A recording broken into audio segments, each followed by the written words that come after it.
Ito ang reading mo, Scorpio.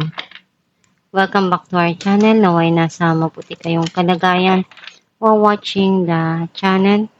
This is a general reading. Kayo nang bahalang magpalit-palit ang situation nyo sa reading ko.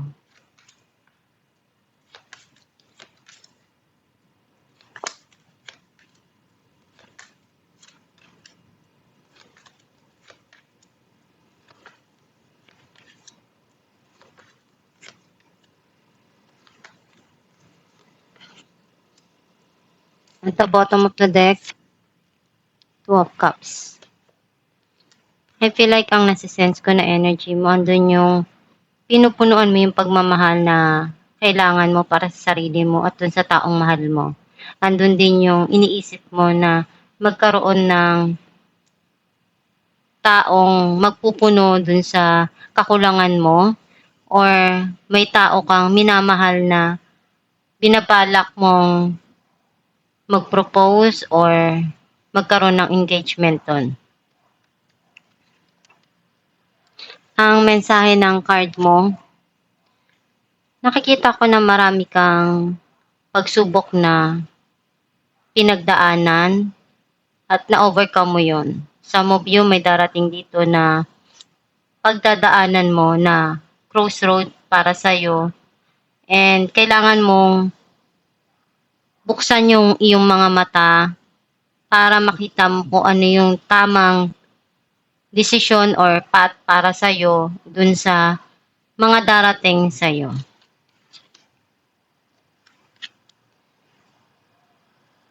Andun yung may mga kailangan kang pag-isipan ng mabuti. Kasi nahihirapan kang gumalaw or mag-umpisa.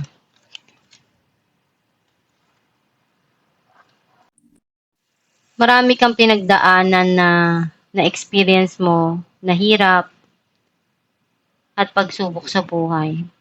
Marami ka ring natutunan doon.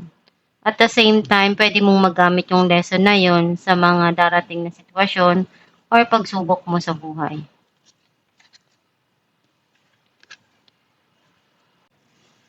Nabibitin sa panggastos or someone left you out in the cold.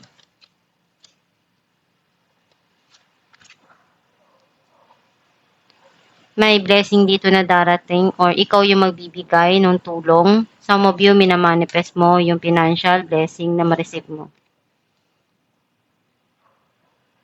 Unti-unti ka na nagiging okay dun sa mga pinagdaanan mo. At kung ano yung passion na meron ka ngayon, gagawin mo yung lahat ng makakaya mo para ma-achieve mo yung goal mo.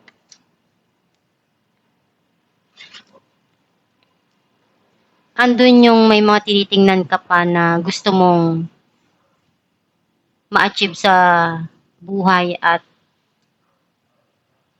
hindi ka hihinto as long na alam mo sa sarili mo na hindi mo pa nakukuha yung goal mo. Gusto mo, kailangan ma-reach mo kung ano yung target mo. And nakikita ko dito,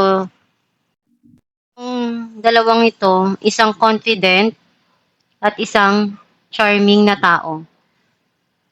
Siya ay isang independent, optimistic, outgoing na tao. And si King of Wands is siya yung tipo ng tao na gusto niya, mahilig siya mag-travel or energetic siya na tao. Pag nagsama silang dalawa, andun yung passion nila palagi sa mga ginagawa nila, sa isa't isa.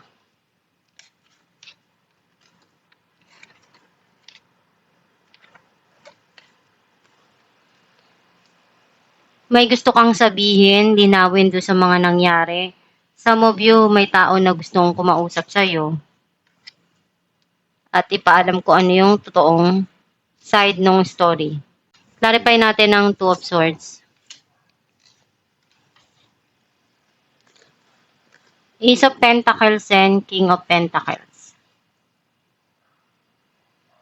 Nakita ko dito na minamanifest mo na magtagumpay dun sa career na meron ka ngayon or dun sa field na tinatahak mo.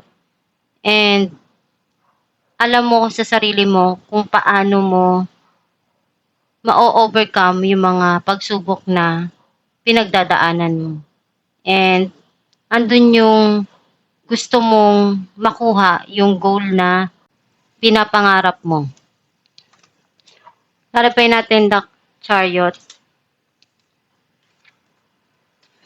the Sun, and the Chariot. May happiness na parating, enjoy.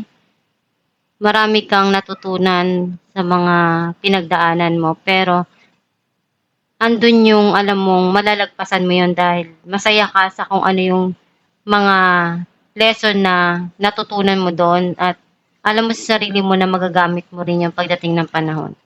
Clarify natin ang Ace of Pentacles. King of Pentacles and Temperance. Kailangan mong habaan yung pasensya mo and unti-unting magiging maganda rin yung karir mo. Yung gabay mo, tinutulungan ka at the same time, andyan naman yung swerte na darating para sa'yo. Clarify natin King of Wands.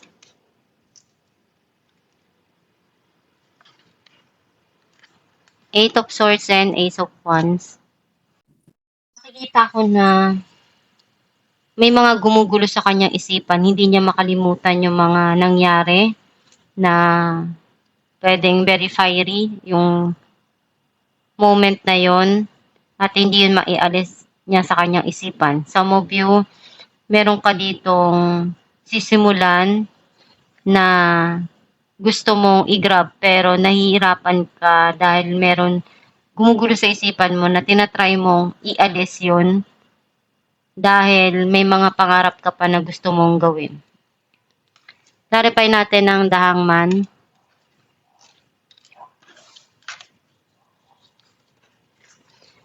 Knight of Pentacles and Six of Swords. May parating dito which is maghihil ka dun sa mga pinagdaanan mo. Also, may mga kailangan kapag isipan dito ng maigi. Some of you may parating na tao na gusto niyang tulungan ka dun sa mga pinagdadaanan mo. And pwedeng some of you may gusto kang puntahan or lumipat na lugar na connected sa trabaho mo or sa pera mo. Pero pinag-iisipan mo ng maigi kasi you feel stuck in a certain situation. Clarify natin ang Five of Pentacles. Seven of Wands and Three of Pentacles. Gagawin mo yung lahat para makaalis ka dun sa kalungkutan na to or sa nararamdaman mo. Pwedeng sitwasyon. And andun yung binibuild mo, yung sarili mo, or yung mga pangarap mo para maabot mo. Clarify natin ang Queen of Wands,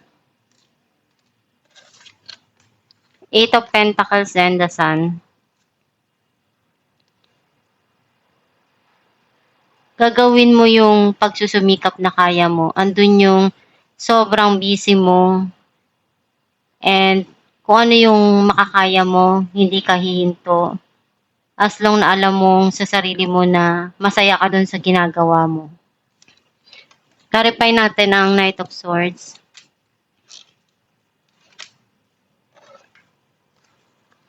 The Hierophant and Page of Cups. Gusto niyang sabihin yung kanyang feelings towards you. Some of you, andun yung desire niya na iparamdam yung pagmamahal na to. Kasi alam niya sa sarili niya na nagsisimula na siyang makaramdam ng pagmamahal sa'yo. And gusto niya yun na ipaalam sa'yo. Alamin natin kung ano mensahe ng iyong gabay. Steady progress. We acknowledge you for the progress you have made in remembering love in your daily activities. We can clearly see the contribution you are making to the world through your thoughts, feelings, and actions of love. Ang mensahe ng iyong gabay na yung mga ginagawa mo, alam ng Diyos yan. And lagi silang nakagabay dun sa mga nangyayari sa buhay mo. Gawin mo lang palagi yung makakabuti para sa'yo, kung paano mo papapaunlad yung buhay mo, yung mga pangarap mo, kung paano mo makakamit, and magdasal ka lang palagi para matulungan ka dun sa tamang path na gusto mong tahakin. Alam nila kung ano yung mga na itulong mo, nagawa mo, nakabutihan.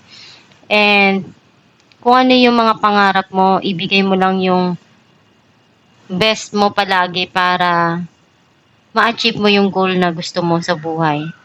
And kumonek ka lang kay God dun sa mga pangarap mo na gusto mong maabot. And huwag kang mapapagod, huwag kang hihinto, at huwag kang susuko. Maging strong ka and gawin mo lang yung makakaya mo sa bawat pinagdadaanan mong pagsubok. At itong yung reading Scorpio, kung nakaresonate ka, kindly comment down below. Thank you for watching.